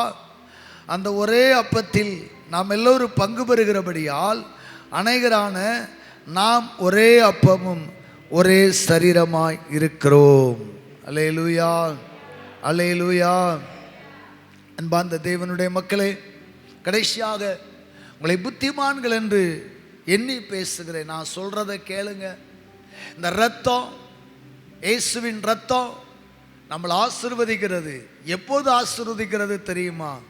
அங்கே சொல்லப்படுகிற வார்த்தை ஆசீர்வாதத்தின் பாத்திரம். ஹோலி கம்யூனியன் பாத்திரம் ஆசீர்வதிக்கிற பாத்திரமா? நம்மை ஆசீர்வதிக்கிற ஒரு பாத்திரம் உண்டென்றால் ஹோலி கம்யூனியன். இந்த ஹோலி கம்யூனியன் பாத்திரம் நம்மை ஆசீர்வதிக்கிறது. எப்போது ஆசீர்வதிக்கிறது? ஒருமனப்பட்டு வரும்போது ஆசீர்வதிக்கிறது. எப்போது ஆசீர்வதிக்கிறது? பயபக்தியாய் எடுக்கும்போது ஆசீர்வதிக்கிறது. இயேசு கிறிஸ்துவின் இரத்தத்தினால் உண்டான ஐக்கியம், இயேசு கிறிஸ்துவின் சரீரத்தினால் உண்டான ஐக்கியம். நாம் எல்லோரும் தேவனுடைய சரீரத்தில் ஒவ்வொரு அவயங்களாய் இருக்கிறோம். அல்லேலூயா. ஆமா, இயேசு கிறிஸ்து சரீரமாகி இந்த சபைக்கு தலையாயிருக்கிறார். நாம் எல்லோரும் ஒவ்வொரு அவயங்களாய் இருக்கிறோம். நாம் ஒருவரை ஒருவர் ஆசீர்வதிக்கிற பாத்திரங்களாய் இருக்கிறோம். அன்பார்ந்த தேவ பிள்ளைகளே, இயேசுவின் இரத்தம் நம்மை ஆசீர்வதிக்கிறது. இயேசு கிறிஸ்துவின் இரத்தம் நம்மை ஆசீர்வதிக்கிறது. பரிந்து பேசுகிற இரத்தம். அதனால தான் எபிரேயர் அழகாக எழுதுறாரு, பரிந்து பேசுகிற அந்த இரத்தத்தின் வழியாய் தைரியமாய் கிருபாசன தண்டையில் சேருவோம். ஒவ்வொரு வாரமும் இல்லை ஒவ்வொரு மாதமும் ஒரு ஹோலி கம்யூனியனில் வரும்போது பயபக்தியோடு வரணும். ஆனால் தைரியமாக வரணும். பயபக்தி அவசியம், அதே நேரம் தைரியம் அவசியம். அந்த கர்த்தருடைய பாத்திரத்தை கரங்களில் வாங்கும்போது இது பாவ மன்னிப்புக்கென்று நியமிக்கப்பட்ட பலி. என் பாவத்தை கர்த்தர் மன்னிச்சிருக்கிறாருங்கிற உணர்வோடு புசிக்கணும். என்னை நீதிமான ஆக்கியிருக்கிறார் என்கிற உணர்வோடு புசிக்கணும். மூணாவதாக என்னை நீதிமானாக்கினது உண்டானால் என் சாபங்களையும் என் பலவீனங்களையும் நீக்கி போடுவார். கோபாக்கினையிலிருந்து நான் ரட்சிக்கப்படுவது அதிக நிச்சயம் அல்லவா என்று சொல்லி இந்த கம்யூனியனை கரத்தில் வாங்கி விசுவாசித்து ஜெபம் பண்ணி, ஆண்டவரே இதை நான் உட்கொள்ளும் போதே என் சரீரத்தில் உள்ள நோய்களும் பலவீனங்களும் மாறட்டுன்னு புசிங்க. மாறும். அல்லேலூயா. பலவீனங்கள் மாறும். நாம் இரத்தத்தின் மீது விசுவாசம் வைக்கும்போது தான் மாறும். நான் ஒரு ஸ்டோரி சொல்லுவேன். அது கதையல்ல, ஒரு ஆராய்ச்சி கட்டுரை. ஆமாம், 2 மனிதர்களை சிகிச்சைக்காக எடுத்துக்கொள்ளுகிறார்கள். ஒருவனுக்கு உண்மையாகவே மருந்து மாத்திரை கொடுக்கப்படுகிறது. மற்றொருவனுக்கு மருந்து வீரியம் இல்லாத சும்மா அந்த பவுடர் கட்டி மட்டும் கொடுக்குறாங்க, நோ மெடிசன். 2 பேரும் ஹாஸ்பிட்டல் அட்மிட் ஆகிருக்கிறாங்க ஃபீவரில். கொடுக்கப்படுகிற நர்ஸ் என்ன செய்யணும்? அந்த மருந்து கொடுக்குறான்ல, உண்மையான மருந்தை கொடுத்துட்டு, இந்த ஆஸ்பத்திரிக்கு ஏன்டா வந்தா, இந்த ஆஸ்பத்திரியில் வந்து எவன்டா பிழைச்சான், இந்த ஆஸ்பத்திரியில் வந்து எவனுக்கு நோய் சுகமானதில்லடா, ஏன்டா இங்கே வந்தா, சரி போடு போடுவான் தலைவிதி போடு அப்படின்னு சொல்லி கொடுக்கணும். ஆனால் வெறுமனே அந்த சாக் பவுடர், அந்த மாத்திரை பவுடரு, கேப்சூல்ஸ், மருந்து இல்லாததை போடுற நர்ஸ் என்ன சொல்லி போடணும்? தம்பி, நேற்றுக்கு இன்னைக்கு நீ பரவாயில்லையா, இன்னைக்கு இந்த மாத்திரை போட்டோன்னு எந்திரிச்சிடுவா பாரு, அப்படியே சொல்லி கொடுக்கணும். ஒருத்தனை என்கரேஜ் பண்ணணும், ஒருத்தனை டிஸ்கரேஜ் பண்ணணும் அப்படின்னு சொல்லி ஆராய்ச்சி செய்தார்கள். நடந்தது என்ன தெரியுமா? ஒரு மருந்து இல்லாதவன் எந்திரிச்சிட்டான். ஆனால் மருந்து மாத்திரை வீரியமாக கொடுக்கப்பட்டவன் சுகமே ஆகலை. ஏன் தெரியுமா? வார்த்தை. அந்த வார்த்தை தான் இறை வார்த்தை, நம்பிக்கை ஊட்டு வார்த்தை. நம்ம வாழ்க்கையில் நம்பிக்கை இருக்கணும். இயேசு கிறிஸ்துவின் இரத்தத்தின் மீது நம்பிக்கை உடையவர்களா எழும்பி நின்று